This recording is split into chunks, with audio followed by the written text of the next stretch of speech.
अस्सलामुअलैकुम दोस्तों। नसूह एक ऐसा मर्द था जो औरतों जैसी शक्ल सूरत रखता था। नरम आवाज, नाजुक जिस्म और दाढ़ी के बगैर वो इसी जाहिरी भेस का फायदा उठाकर जनाना हम्माम में औरतों का मसाज करता था। ये उसके लिए जरिया माश भी था और उसके दिल में छुपी ख्वाहिश की तकमील भी।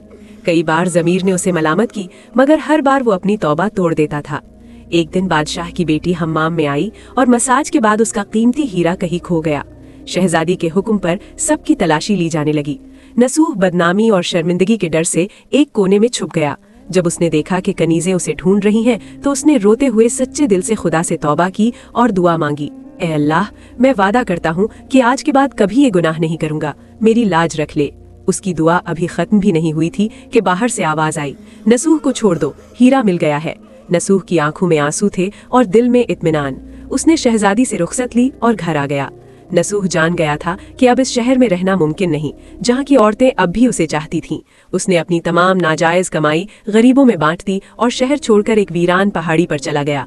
वहाँ वो अल्लाह की इबादत में मशगूल हो गया। एक दिन उसे एक भैंस नजर आई जो घास चर रही थी। उसने सोचा कि ये किसी चरवाहे की होगी और जब तक उसका मालिक ना आए वो उसकी देखभाल करेगा। कुछ दिन बाद एक तजारती काफिला रास्ता भूलकर वहां पहुंचा। प्यास की शिद्दत से निढाल ताजरों को नसूह ने अपनी भैंस का दूध पिलाया और सबको सैराब कर दिया। नसूह के अच्छे अखलाक से मुतासिर होकर ताजरों ने जाते हुए उसे बहुत सारा माल बतौर तोहफा दिया। नसूह ने इन पैसों से वहां एक कुआं खुदवा दिया। आहिस्ता आहिस्ता उस कुएं के इर्द गिर्द लोग बसने लगे और इमारतें बनने लगीं। नसूह की नेकियों की वजह से सब उसकी इज्जत करते थे। नसूह की नेकी और शोहरत के चर्चे बादशाह तक जा पहुंचे। बादशाह उससे मिलने का बेहद मुश्ताक था, लेकिन नसूह ने बादशाह के पास आने से इनकार कर दिया। इस बेनियाजी ने बादशाह के मिलने की तलब और बढ़ा दी और उसने खुद नसूह से मिलने का फैसला किया। जब बादशाह नसूह की बस्ती में दाखिल हुआ, वहीं उसकी रूह कब्ज हो गई। चूंकि बादशाह बतौर अकीदतमंद नसूह के पास आ रहा था और रियाया भी नसूह की खूबियों की कायल हो चुकी थी, सबने नसूह को बादशाह के तख्त पर बिठा दिया। नसूह ने इंसाफ का निजाम कायम किया और उसी शहजादी से शादी कर ली जिसके गौहर की वजह से उसे हिदायत मिली थी।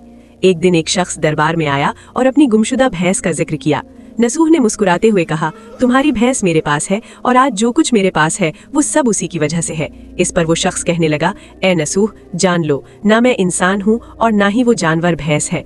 हम दो फरिश्ते थे जो तुम्हारा इम्तिहान लेने आए थे। ये सब कुछ तुम्हारी सच्ची तौबा का नतीजा है।